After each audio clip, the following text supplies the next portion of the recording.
Selamat sore bagi mahasiswa yang menyimak video ini. Semoga semua dalam keadaan sehat. Kita berjumpa kembali dalam video ini untuk membahas mengenai chapter selanjutnya dari mata kuliah kita. Pemaparan akan saya sampaikan dalam bentuk PowerPoint sebagai berikut. Pada video ini, saya akan memaparkan mengenai penetapan strategi produk. Poin-poin yang akan dibahas dalam video chapter ini adalah membangun dan mengelola produk mix atau rangkaian produk dan lini produk. Berikutnya adalah menggabungkan produk untuk menciptakan co-brand yang kuat.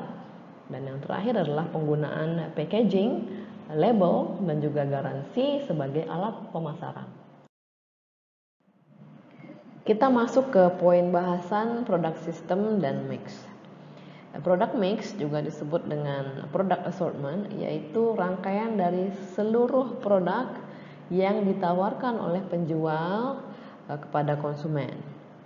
Salah satu contoh dari product mix adalah lini produk, yaitu contohnya adalah Michelin yang menawarkan 3 lini produk, yaitu ban, peta, dan layanan peratingan restoran. Contoh lain juga seperti di universitas terdapat beberapa fakultas seperti FKIK, hukum, bisnis, teknik, dan lain sebagainya. Jadi fakultas ini dapat juga dikategorikan sebagai lini produk. Produk mix dari suatu perusahaan memiliki lebar, panjang, dan juga kedalaman dan konsistensi. Jadi faktor ini atau aspek-aspek ini diilustrasikan pada tabel berikutnya atau di slide berikutnya, yaitu contoh dari produk-produk P&G, yaitu Procter & Gamble. Pada tabel dapat dilihat rangkaian dari produk-produk yang ditawarkan oleh Procter dan Gamble, tapi ini tidak semua karena ini hanya sebagian dari produk Procter and Gamble. Jadi pertama kita bahas mengenai width ya atau lebar dari produk mix. Jadi semua ini disebut produk mix, keseluruhan produk dari Procter Gamble disebut produk mix. Nah, kemudian lebar dari produk mix adalah sebanyak apa atau jumlah dari lini-lini produk yang ditawarkan oleh perusahaan. Di dalam ilustrasi ini lebar dari produk mix ada 6, yaitu deterjen, toothpaste atau pasta gigi, sabun batang, diapers atau pampers, kemudian produk-produk kertas. Jadi ada secara lebar terdapat 6 produk. Kemudian yang kedua adalah length of product mix. Jadi panjang dari produk mix ini. Jadi ada berapa item di masing-masing lini. Seperti di lini deterjen terdapat 8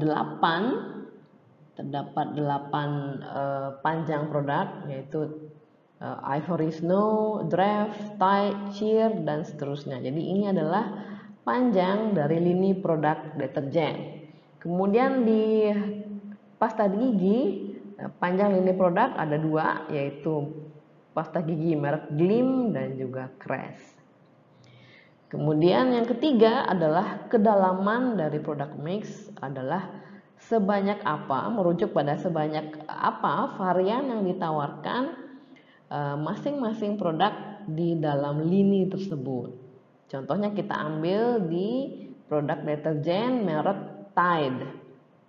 Jadi Tide ini ditawarkan dalam 2 aroma, yaitu aroma Mountain Spring dan regular.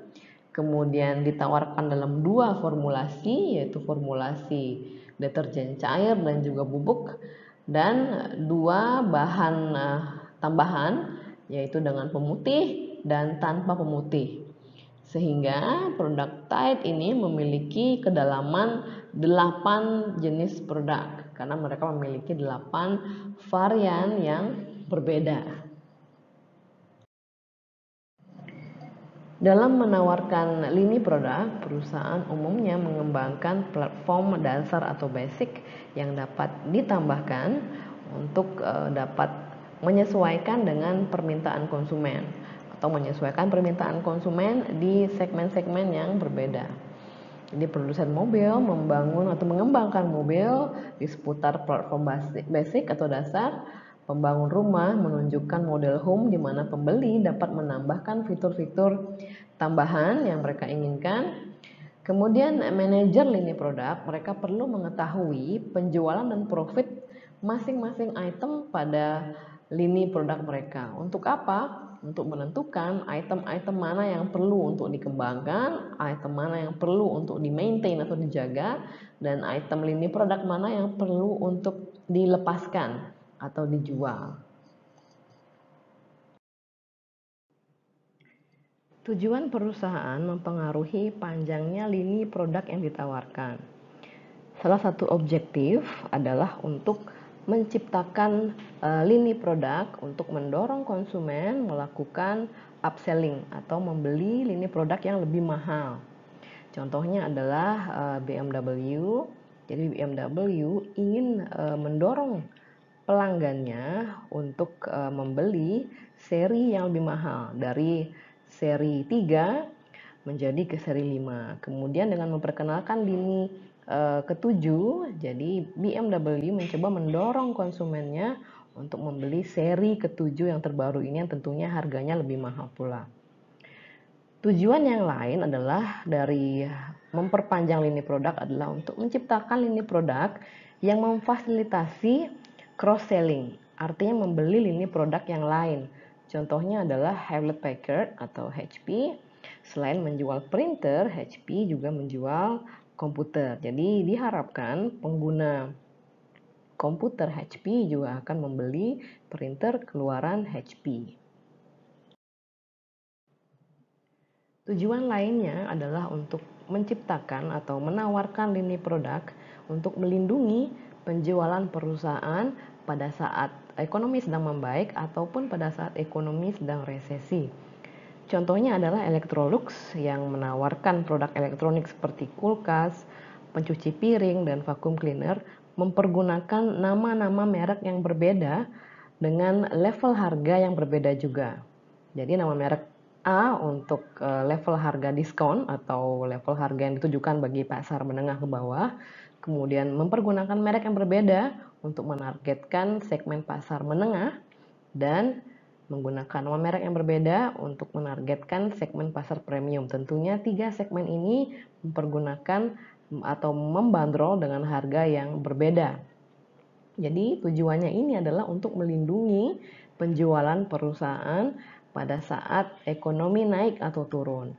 Pada saat ekonomi sedang resesi, tentu konsumen tidak akan mampu membeli produk-produk yang berharga premium, sehingga konsumen-konsumen di harga premium akan bermigrasi ke produk-produk elektronik dengan harga middle ataupun dengan harga diskon, sehingga pada saat ekonomi resesi pun penjualan Electrolux tetap akan stabil atau setidaknya tidak menurun terlalu signifikan karena mereka menawarkan produk untuk segmen-segmen baik bawah, menengah maupun atas. Kemudian berikutnya, perusahaan yang mencari pertumbuhan pangsa pasar dan juga pertumbuhan penjualan yang cepat, mereka cenderung akan memperkenalkan lini produk yang banyak. Jadi dengan semakin banyak lini produk yang diperkenalkan ke pasar, akan semakin banyak juga penjualan sehingga pangsa pasar perusahaan akan meningkat. Sebaliknya, perusahaan yang ingin menekankan atau mencari profitabilitas yang tinggi akan cenderung menawarkan lini produk yang pendek atau produk yang tidak terlalu banyak. Jadi mereka akan memilih lini-lini produk, item-item yang sangat profitable dan tidak akan menjual lini produk yang kurang profitable, sehingga mereka hanya menjual produk-produk yang memberikan profit sangat tinggi. Apabila mereka menjual produk dengan jumlah yang sangat banyak, jadi profit ini cenderung akan dibagi ke seluruh produk sehingga profit rata-rata menjadi rendah. Sehingga mereka, bagi perusahaan yang mencari profitabilitas tinggi, mereka cenderung akan hanya menawarkan lini produk yang pendek atau produk dalam jumlah yang terbatas, namun diseleksi secara hati-hati, memilih hanya item-item produk yang sangat profitable. Lini produk cenderung menjadi lebih panjang seiring dengan waktu. Penyebabnya adalah tenaga penjualan dan juga distributor menekan perusahaan untuk memproduksi semakin banyak produk agar menawarkan produk yang semakin komplit sehingga dapat memuaskan lebih banyak konsumen.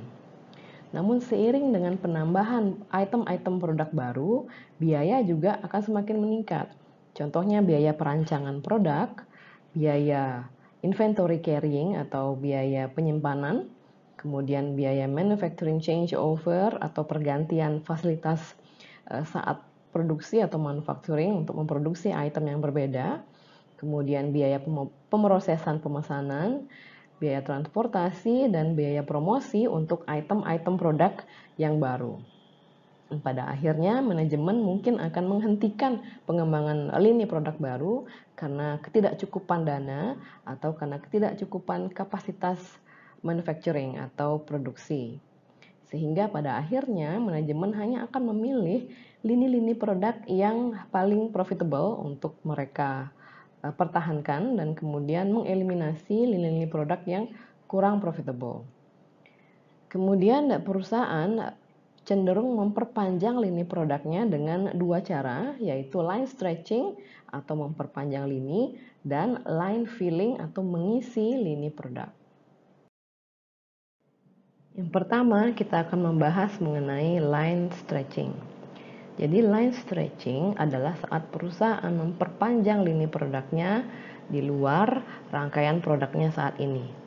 Perusahaan dapat memperpanjang lini produk untuk memperluas, menargetkan pasar di bawah segmen pasar yang ditargetkan saat ini atau menargetkan segmen pasar di atas segmen pasar yang ditargetkan oleh perusahaan saat ini. Atau dapat juga menargetkan segmen pasar di bawah ataupun di atas dari segmen pasar yang ditargetkan perusahaan saat ini. Cara yang pertama kita bahas adalah down market stretch, yaitu perpanjangan lini produk untuk menyasar segmen pasar di bawah segmen yang ditargetkan perusahaan saat ini.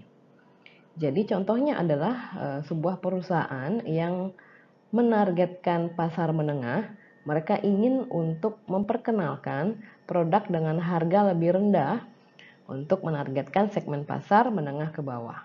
Adapun alasannya adalah yang pertama, perusahaan mungkin memperhatikan adanya peluang pertumbuhan yang cukup kuat seiring dengan semakin meningkatnya jumlah retailer-retailer besar seperti Walmart, juga di sini ada Carrefour, Hypermart dan sebagainya. Jadi mereka menarik jumlah konsumen yang semakin meningkat. Konsumen-konsumen ini menginginkan produk-produk yang memiliki nilai yang baik. Jadi dia memiliki produk-produk dengan harga yang cukup menarik. Jadi konsumen untuk produk-produk seperti ini trennya semakin meningkat. Kemudian yang kedua, alasan kedua kenapa perusahaan melakukan down market stretch adalah perusahaan mungkin ingin untuk melakukan retaliasi dengan perusahaan atau kompetitor yang menargetkan pasar low end. Jadi perusahaan berencana untuk melakukan counter attack dengan memasuki segmen pasar yang lebih rendah. Jadi mungkin saja kompetitornya ini ingin memasuki pasar perusahaan saat ini sehingga perusahaan melakukan tindakan retaliasi atau retaliasi dengan memasuki pasar low end yang merupakan pangsa pasar kompetitornya yang ingin menyerang pangsa pasar perusahaan saat ini. Kemudian alasan yang ketiga adalah perusahaan mungkin telah menyadari bahwa segmen pasar mereka saat ini, yaitu segmen pasar menengah, itu cenderung stagnan atau menurun, sehingga penjualan tidak bertumbuh lagi secara signifikan, sehingga mereka berencana atau memutuskan untuk memasuki segmen pasar di bawahnya, yaitu menengah ke bawah, di mana mereka melihat pertumbuhan yang cukup baik pada segmen pasar tersebut. Perusahaan memiliki beberapa pilihan terkait dengan penamaan saat mereka melakukan down market stretch atau saat mereka memperkenalkan lini produk untuk segmen pasar di bawah pasar yang mereka targetkan saat ini.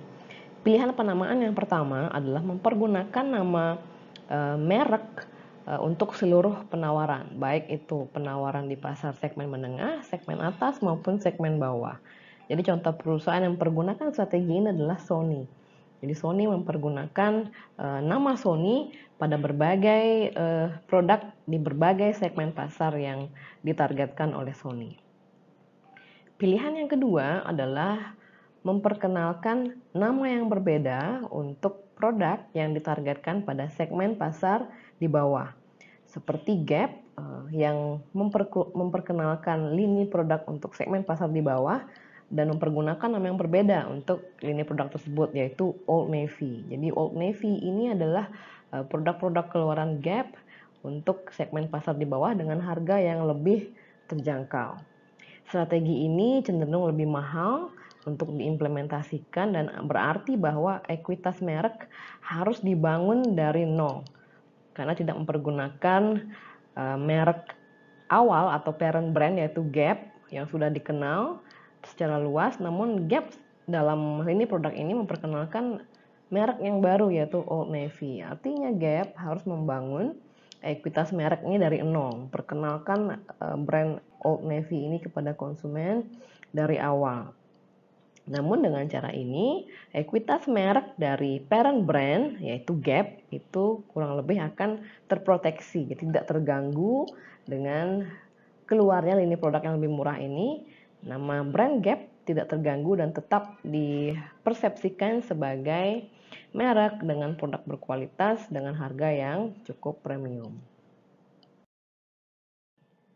Melakukan ekspansi ke segmen bawah mengandung resiko, seperti yang terjadi pada Kodak, mana Kodak memperkenalkan Kodak Funtime Film untuk berkompetisi dengan merek-merek yang memperkenalkan atau memproduksi film-film dengan harga lebih rendah.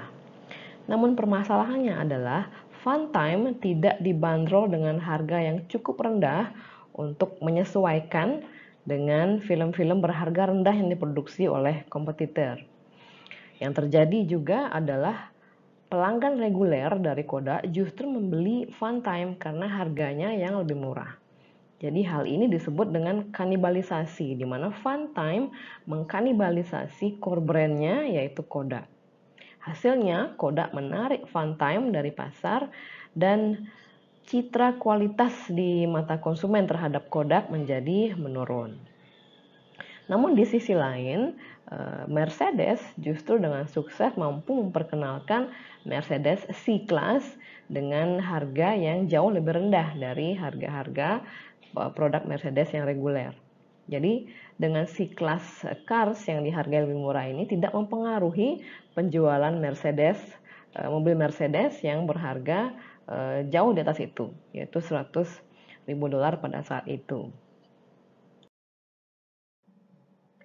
Setelah membahas down market stretch, kali ini kita akan membahas up market stretch, yaitu perusahaan menginginkan untuk memperluas pasarnya ke segmen pasar atas dengan memperkenalkan lini produk yang ditujukan untuk segmen pasar tersebut. Jadi tujuannya adalah melakukan upscale, adalah untuk mencari pertumbuhan yang lebih tinggi di segmen pasar kelas atas, juga untuk memperoleh margin profit yang lebih tinggi, dan juga untuk memposisikan diri mereka sebagai produsen untuk seluruh lini atau full line manufacturers, jadi memproduksi produk untuk semua segmen. Banyak pasar yang memiliki segmen kelas atas yang cukup surprising atau cukup menarik, seperti Starbucks pada pasar kopi, kemudian merek Häagen-Dazs yang merupakan merek kelas atas pada pasar es krim, dan Evian pada pasar air mineral dalam kemasan. Contoh yang lain adalah perusahaan otomobil dari Jepang masing-masing telah memproduksi mobil yang ditargetkan untuk segmen kelas atas, seperti Lexus yang merupakan keluaran dari Toyota, Infiniti dari Nissan, dan Acura dari Honda. Jadi banyak perusahaan yang menargetkan segmen kelas atas, mereka mempergunakan nama yang benar-benar baru, yang tidak sama sekali berafiliasi atau tidak mempergunakan nama parent brandnya. Karena konsumen kelas atas tidak ingin untuk mengkonsumsi produk-produk yang ada kaitannya dengan merek-merek yang ditargetkan untuk segmen kelas menengah. Jadi mereka menginginkan nama brand yang betul-betul baru yang memang dikaitkan atau merepresentasikan segmen kelas atas ini. Beberapa brand juga mempergunakan modifiers atau memodifikasi nama brandnya untuk mensinyal atau mensignaling peningkatan kualitas. Seperti Pampers mempergunakan modifier ultra dry, jadi menjadi ultra dry Pampers. Kemudian merek obat Tylenol, mereka mempergunakan modifier yaitu extra strength Tylenol. Kemudian Dustbuster mempergunakan modifier Power Pro. Jadi modifier ini digunakan untuk mensinyal peningkatan kualitas sehingga menjustifikasi harganya yang lebih tinggi dan dipasarkan untuk segmen pasar yang lebih di atas atau upscale segmen. Contoh perusahaan yang melakukan down market stretch dan up market stretch adalah Intercontinental Hotel Group, Holiday Inn, yang membagi hotelnya menjadi 4 chain yang berbeda untuk menargetkan segmen pasar yang berbeda pula.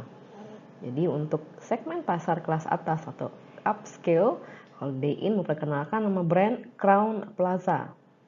Kemudian Traditional Holiday Inn untuk segmen kelas menengah mereka.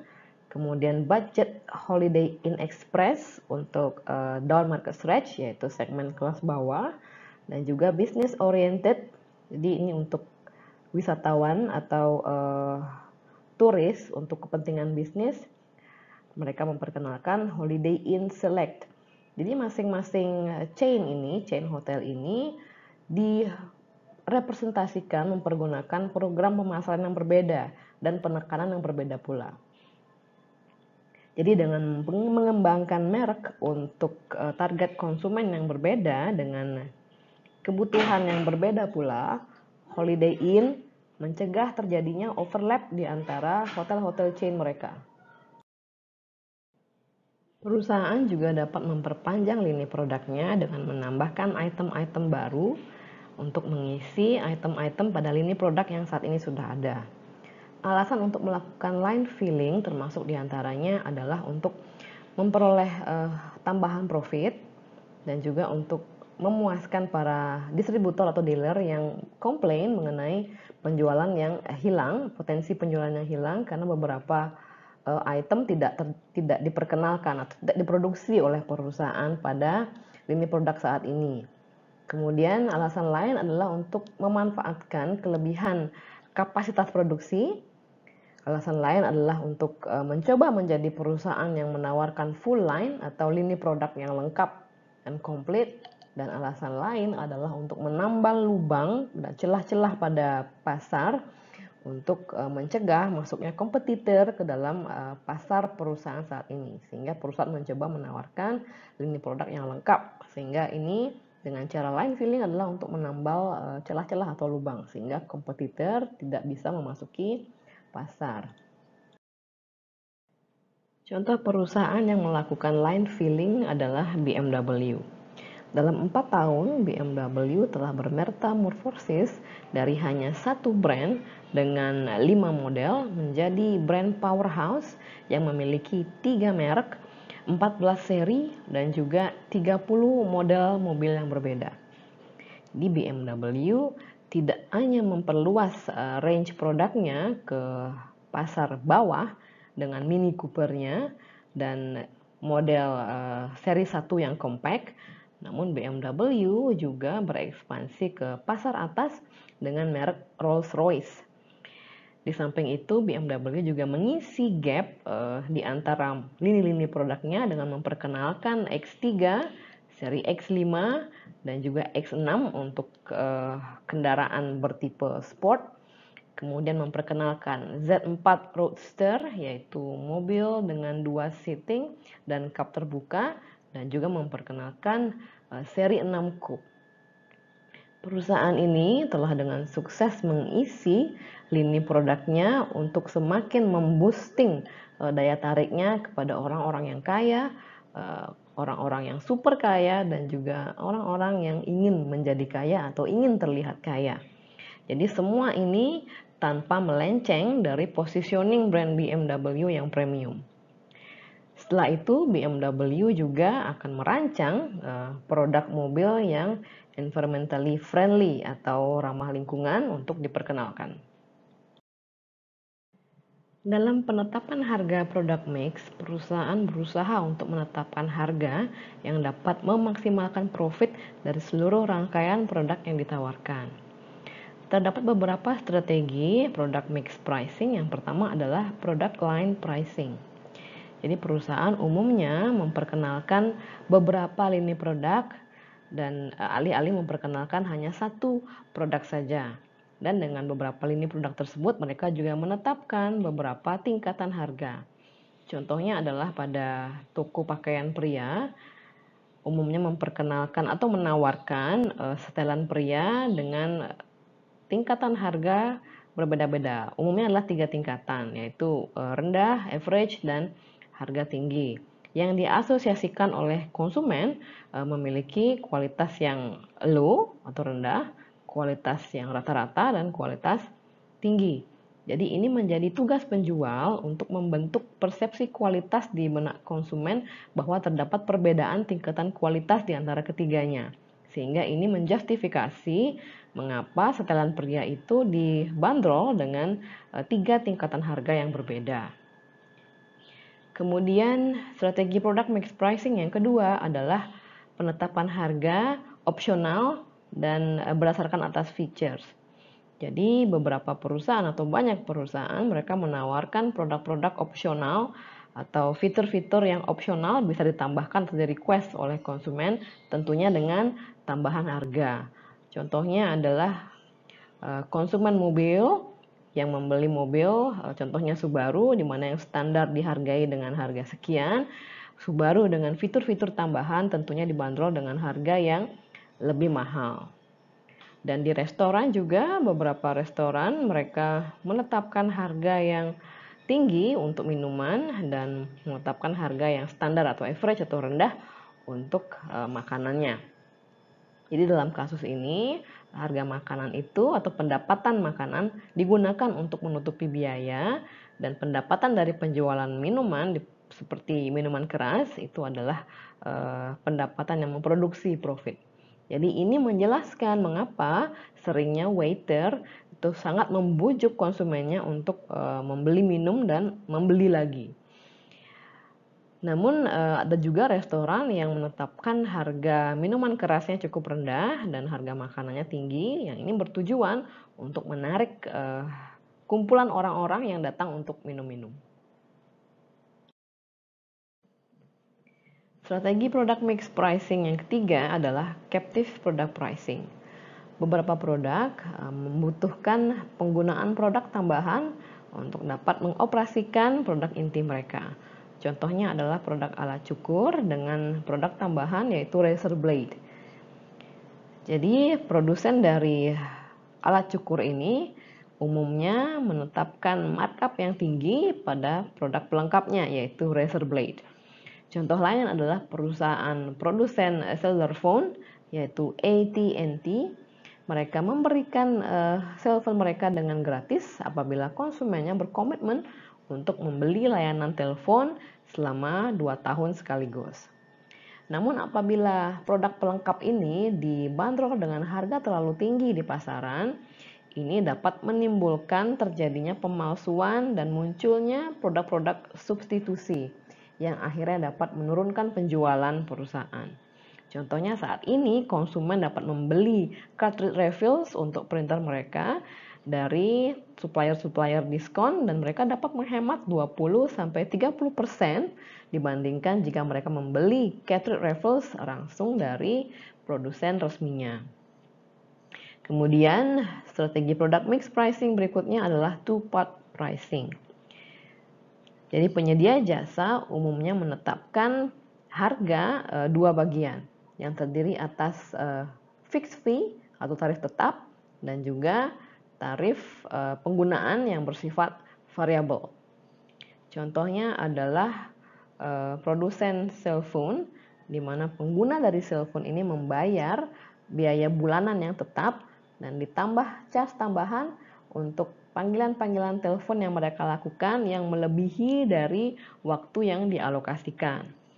Contoh lain adalah taman hiburan yang mencas biaya admission atau biaya masuk sejumlah tertentu, dan di mana nantinya konsumen setiap akan menaiki atraksi-atraksi tertentu seperti roller coaster dan karusel dan lain sebagainya, mereka akan dikenakan cas tambahan. Jadi strateginya adalah menetapkan fixed fee yang cukup rendah. Artinya biaya tetap ini cukup rendah, contohnya adalah tiket masuk yang cukup rendah. Ini bertujuan untuk menarik konsumen untuk datang dan membeli. Profit pada akhirnya akan datang dari tarif-tarif yang dibebankan pada konsumen untuk mempergunakan jasa tersebut. Strategi produk mix pricing berikutnya adalah produk bundling pricing. Contohnya adalah suatu agensi talent dapat memasarkan aktor mereka yang sedang in demand kepada suatu produksi film hanya jika perusahaan film tersebut juga bersedia menerima talent-talent mereka yang lain seperti sutradara, penulis, ataupun aktor lainnya. Jadi ini merupakan bentuk tied-in sales atau bundling. Namun terdapat juga pelanggan atau customer yang tidak ingin untuk membeli produk bundling dan mereka ingin produk tersebut untuk di unbundling. Jadi produsen juga bisa menawarkan produk unbundling ini namun tetap memperoleh profit. Contohnya adalah apabila suatu penjual mereka dapat menghemat $100 dengan tidak menjual salah satu produk atau satu produk mereka yang dibundling tersebut, dan mereka memberikan pengurangan harga sebesar $80 pada konsumen. Artinya mereka dengan menjual produk unbundling mereka tetap bisa memperoleh profit atau bahkan penambahan profit sebesar $20. Poin bahasan berikutnya adalah co-branding. Co-branding ini adalah menggabungkan dua atau lebih merek yang sudah terkenal menjadi suatu produk yang dipasarkan secara bersama-sama. Keunggulan dari co-branding adalah produk yang di co-branding ini dapat sangat meyakinkan secara positioning di benak konsumen karena mereka menggabungkan nama besar brand-brand yang tergabung di dalamnya. Jadi co-branding dapat menghasilkan penjualan yang lebih besar dari pasar yang existing atau yang pasar yang sudah ada dan membuka peluang baru bagi konsumen yang baru untuk mencoba. Co-branding juga dapat mengurangi biaya untuk memperkenalkan produk karena co-branding ini menggabungkan dua citra merek yang sangat terkenal sehingga mempercepat adopsi oleh konsumen. Jadi karena dua merek menjadi satu, ini artinya reputasinya sudah baik sehingga konsumen tidak ragu dan adopsi produk ini oleh konsumen menjadi lebih cepat. Untuk co-branding menjadi berhasil diperlukan dua brand yang masing-masing memiliki ekuitas merek yang kuat.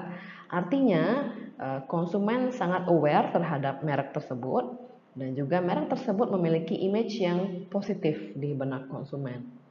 Contoh dari co-branding adalah McFlurry yang merupakan produk McDonald yang di-combine dengan Oreo. Jadi McFlurry Oreo. Jadi McFlurry Oreo ini dapat menarik konsumen dari kedua brand tersebut. Jadi para penggemar Oreo kemudian tertarik untuk mengkonsumsi McFlurry Oreo ini. Begitu juga dengan konsumen dari McFlurry juga tertarik untuk mengkonsumsi bagaimana McFlurry jika digabungkan dengan Oreo, sehingga basis konsumen dari produk co-branding ini menjadi 2 kali lipat atau lebih besar karena menggabungkan basis konsumen dari kedua brand yang sudah terkenal ini. Kita masuk ke bahasan berikutnya yaitu packaging, labeling, and guarantees. Pengemasan, pelabelan, dan garansi. Banyak pemasar yang menganggap bahwa pengemasan atau packaging merupakan P yang kelima dari bauran pemasaran yang terdiri atas 4P, yaitu price, product, place, dan promotion. Beberapa pemasar juga menganggap bahwa packaging dan labeling merupakan salah satu elemen dari strategi produk. Di samping packaging dan labeling, garansi juga menjadi bagian yang penting dalam strategi produk. Dan garansi ini juga sering ditampilkan dalam kemasan produk. Garansi umumnya sangat penting untuk produk-produk yang beresiko tinggi dan berharga mahal. Kita membahas yang pertama yaitu packaging. Packaging dapat memiliki 3 layer. Contohnya adalah produk kolon yang dikemas dalam suatu botol. Jadi botol ini merupakan kemasan primernya. Kemudian botol ini dimasukkan ke dalam kemasan box yang merupakan kemasan sekundernya. Dan box-box kolon ini kemudian dimasukkan kembali ke dalam kemasan kardus untuk keperluan shipping. Jadi katakanlah kardus ini dapat memuat 6 lusin botol kolon di dalamnya. Packaging merupakan hal yang pertama kali dilihat oleh konsumen atas satu produk. Jadi packaging yang bagus dapat menarik konsumen untuk melihat dan juga mendorong konsumen untuk mencobanya. Jadi dapat dikatakan bahwa packaging merupakan iklan 5 detik bagi suatu produk. Terdapat beberapa faktor yang berkontribusi terhadap meningkatnya penggunaan packaging sebagai alat pemasaran. Alasan yang pertama adalah self-service. Jadi semakin banyak produk yang dijual pada basis self-service. Jadi secara rata-rata supermarket katakanlah memiliki menjual item sebanyak 15.000 di dalam supermarket. Jadi di mana tipikal pembeli akan melewati kurang lebih 300 produk per menit. Sehingga kemasan harus sangat efektif dalam melakukan tugas-tugas penjualan, yaitu diantaranya yang pertama untuk menarik perhatian, yang kedua menjelaskan fitur-fitur produk secara ringkas dan juga jelas, berikutnya adalah meyakinkan konsumen, dan terakhir membuat impresi atau kesan keseluruhan yang positif. Alasan yang kedua, mengapa packaging menjadi alat pemasaran yang semakin banyak digunakan adalah karena kesejahteraan konsumen yang semakin meningkat. Kesejahteraan yang meningkat artinya bahwa konsumen bersedia untuk membayar harga yang lebih mahal untuk packaging yang memberikan kenyamanan, packaging yang terlihat menarik, packaging yang dapat diandalkan, dan packaging yang dapat memunculkan suatu aura prestis bagi para penggunanya. Contohnya adalah para wanita pengguna kosmetik, di mana mereka cenderung memilih kosmetik dengan packaging yang mewah, sehingga saat mereka harus touch up di depan teman-temannya, jadi kosmetik tersebut mencitrakan bahwa sang pengguna adalah memakai produk-produk yang mahal dan prestis. Alasan ketiga adalah untuk peluang untuk melakukan inovasi. Jadi packaging ini juga merupakan suatu ruang atau sarana untuk melakukan suatu inovasi yang memberikan manfaat bagi konsumen dan memberikan profit bagi produsennya. Contohnya adalah produsen permen Kiss, di mana dalam kemasan permen Kiss tersebut tertulis berbagai pernyataan singkat atau quote singkat, tagline yang digunakan oleh anak-anak muda untuk berkomunikasi antar sesamanya. Jadi tagline ini dapat berupa contohnya adalah senyum dong, gabut, atau I'm yours. Jadi ini juga bisa digunakan oleh anak-anak muda untuk mengungkapkan perasaannya kepada teman-temannya, terutama bagi yang sedikit malu-malu. Dan dengan kemasan yang inovatif ini tentu akan meningkatkan jumlah penggunanya dan konsumennya sehingga menghasilkan profit bagi produsennya.